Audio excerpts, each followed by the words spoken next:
अस्सलामुअलैकुम, नमस्ते, सत श्री अकाल। क्या हाल है यार। जैसे कि आप सब ने प्रीवियस वीडियो में देखा कि जेक ने अपने फेवरेट प्रोफेसर को मार डाला था।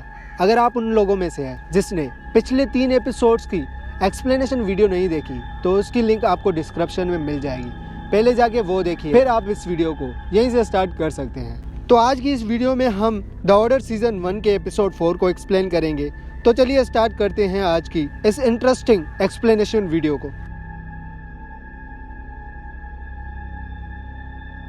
एपिसोड की शुरुआत होती है जेक से, जो रेंडल को बोलता है कि उसने प्रोफेसर एरिक को मार दिया है। रेंडल जेक से बोलता है लिलिथ और हिमिश तुम्हें मारने के लिए ढूंढ रहे हैं। जेक कहता है उन्हें मेरे साथ जो भी करना है करने दो। मुझे बहुत अफसोस है कि मैंने अपने फेवरेट प्रोफेसर को कच्चा चबाया है। अगर तुम्हें यकीन नहीं आता तो तुम मेरे दांत देख सकते हो जिसमें अभी तक उनका मांस फंसा हुआ है। इसके बाद जेक रेंडल से प्रोफेसर बेंसन के पास चलने के लिए बोलता है, क्योंकि लास्ट टाइम जेक उनसे मिला था। तभी जेक को शक होता है कि शायद कहीं उसने प्रोफेसर बेंसन को भी तो नहीं मार डाला। वहीं जाने के बाद रेंडल जेक को बोलता है मुझे नहीं लगता तुमने यहाँ किसी को भी मारा है। रेंडल प्रोफेसर बेंसन से तसल्ली करता है। तभी जेक की नज़र अपने कपड़ों पे पड़ती है जो उसने उतार दिए थे वेयरवॉल्फ बनते वक्त। जेक रेंडल को बताए बगैर वहीं से अपने कपड़े लेके चला जाता है और यूनिवर्सिटी जाके ब्रेंडन को बोलता है कि वो ये जादू दोबारा से मत करे, क्योंकि जेक को पता लग चुका था कि इस जादू करने के बाद कुछ ना कुछ बुरा जरूर होता है। इसके बाद हम जेक और रेंडल को एक साथ बैठे देखते हैं, जहाँ रेंडल उसे बोलता है कि उसने प्रोफेसर बेंसन के घर में उसे अकेला छोड़ के सही नहीं किया। बातों बातों में रेंडल जेक को बोलता है मुझे यकीन है कि तुमने प्रोफेसर का दिल खाया होगा, क्योंकि ये हमारा ट्रेडिशन है। जेक बोलता है क्या मतलब, तुम लोग शौक से दिल क्यों खाते हो। रेंडल बोलता है मैंने तुम्हें बताया तो सही कि ये हमारा एक ट्रेडिशन है। तभी वहीं पे एलेसा आ जाती है और जेक से बोलती है कि अब वो उसकी ट्यूटर नहीं रही है और अब से वो अपना ज्यादा वक्त किसी और बड़े प्रोजेक्ट में बिजी रहेगी। दरअसल अब से एलेसा एडवर्ड के पास साथ जाके जादू वगैरह प्रैक्टिस किया करेगी। इसके बाद हम देखते हैं कि जेक रेंडल को अपने वेयरवॉल्फ बनने से परेशान होता हुआ नजर आता है। रेंडल तभी जेक को अपने साथ चलने के लिए बोलता है और उसे उसी जगह ले जाता है जहाँ वो पहली बार वेयरवॉल्फ बना था। जेक को वहीं पे लिलिथ और हिमिश भी मिलते हैं, जो इसके जादू करने की वजह से बहुत गुस्से में होते हैं। वो जेक को मारने लगते हैं। तभी उनको रेंडल बताता है कि जेक के अंदर सबसे ताकतवर वेयरवॉल्फ सिल्वर बैग की हाइड है, ये हमारे लिए खास है। ये सुनने के बाद लिलिथ और हिमिश उससे मारते तो नहीं मगर उसे एक बेसमेंट में लॉक कर देते हैं। उसके बाद दूसरे सीन में हम एडवर्ड और एलेसा को देखते हैं और ये दोनों एक कमरे में खड़े होते हैं जहां इनके सामने कार्टर पड़ा होता है। एलेसा एडवर्ड से पूछती है वो बुक जो उसे टेस्ट पास करने पर दी गई थी वो क्या क्या कर सकती है। एडवर्ड बोलता है वो जादुई किताब है, वो कुछ भी कर सकती है। दरअसल कुछ अरसे पहले इस किताब के कई हिस्से करके उन सारे हिस्सों को अलग अलग जगहों पर छुपा दिया गया था और उन छुपाने वालों में से कार्टर भी एक था। ये सुन के एलेसा बोलती है तो इसका मतलब ये तो नहीं कि वो किताब इस लाश के अंदर है। एडवर्ड बोलता है पता नहीं, क्योंकि ये अभी तक जिंदा है। जिसके बाद दूसरे सीन में हम लिलिथ, हिमिश और रेंडल को बात करते हुए देखते हैं। लिलिथ बोलती है हमें जेक को मारना चाहिए क्योंकि वो ऑर्डर का हिस्सा है। रेंडल बोलती है कुछ भी है, लेकिन हमें उससे मारने से कुछ नहीं मिलेगा। हमने उसे बेसमेंट में लॉक करके उसे उसकी सजा दे दी है। ये लोग जेक के पास आते हैं, ये सोच रहे होते हैं कि जेक वहाँ पे निढाल पड़ा होगा, बट इन रियलिटी वो वहाँ पे सुकून से एक किताब पढ़ रहा होता है।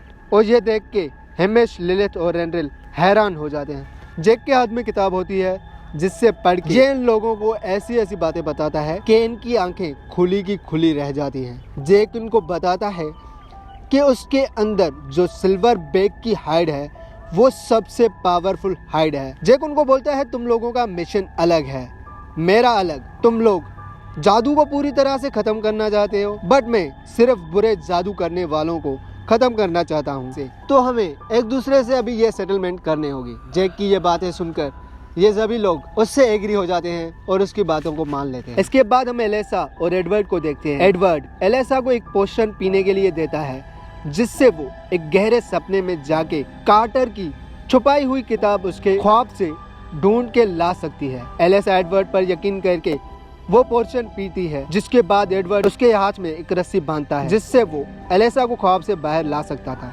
एलिसा पोर्शन पी के सोती है, सोते साथ ही उसकी आंख ख्वाब में खुलती है। वहाँ वो एक ग्रीन सी जगह पर खड़ी होती है और उसके सामने एक पत्थर नुमा चीज धुंधली सी नजर आती है। एडवर्ड एलिसा से वहाँ की चीजों को गौर से देखने के लिए बोलता है। एलिसा गौर से देखने की कोशिश करती है पर उसे कुछ सही से नजर नहीं आता। लेकिन वहीं पर अचानक से उसके सामने एक खौफनाक शक्ल आ जाती है, जिसे देख के एलिसा ख्वाब से उठ जाती है। एलिसा दोबारा से पोर्शन पी के ख्वाब में कुछ देखने की कोशिश करती है, पर अगेन एंड अगेन वही सपना देख के उठ रही थी। बहुत बार ट्राई करने के बाद भी एलिसा को इसका कोई रिजल्ट नहीं मिल रहा था। एडवर्ड एलिसा को आराम करने के लिए बोलता है। एलिसा बोलती है मैंने वो किताब देखी है, लेकिन फिर भी एडवर्ड उसे बोलता है नहीं, तुम्हें अभी ये नहीं करना चाहिए। उसके बाद हम जैक को वेयरवुल्फ में ट्रांसफॉर्म होते हुए देखते हैं, जहां उसे वो मंजर याद आ जाता है जब उसने प्रोफेसर एरिक को मारा था।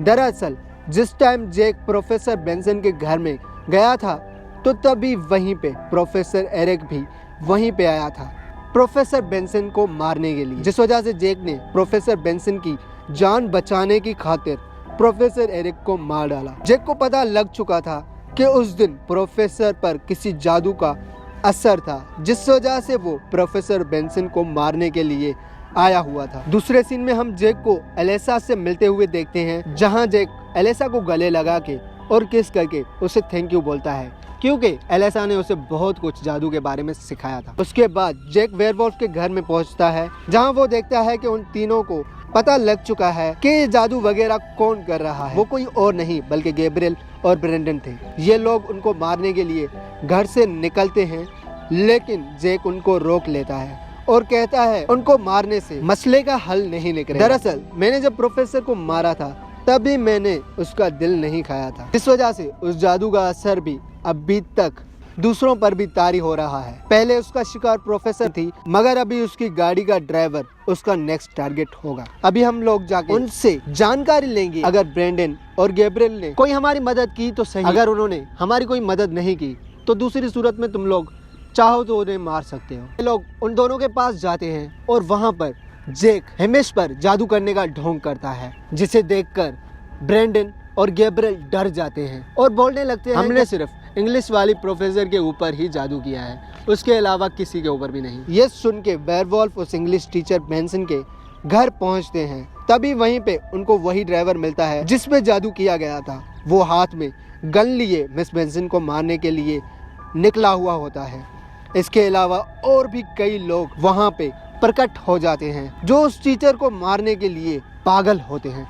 बट ये चारों वेयरवुल्फ अपनी पावर्स का इस्तेमाल करके उस टीचर के साथ बाकी 9 लोगों को भी बचा लेते हैं। इस बात की खुशी में ये लोग अपने घर में पार्टी भी अरेंज करते हैं और वहीं पे खूब एंजॉय करते हैं। दूसरे सीन में हम एलिसा को सक्सेसफुली कार्टर के ख्वाब में उस किताब को ढूंढते हुए देखते हैं, जहां वो किताब तो ढूंढ लेती है बट उठा नहीं पाती। एडवर्ड एलिसा को उस किताब के नीचे पड़ी सभी चीजों को गिरा के फिर उस किताब को उठाने के लिए बोलता है।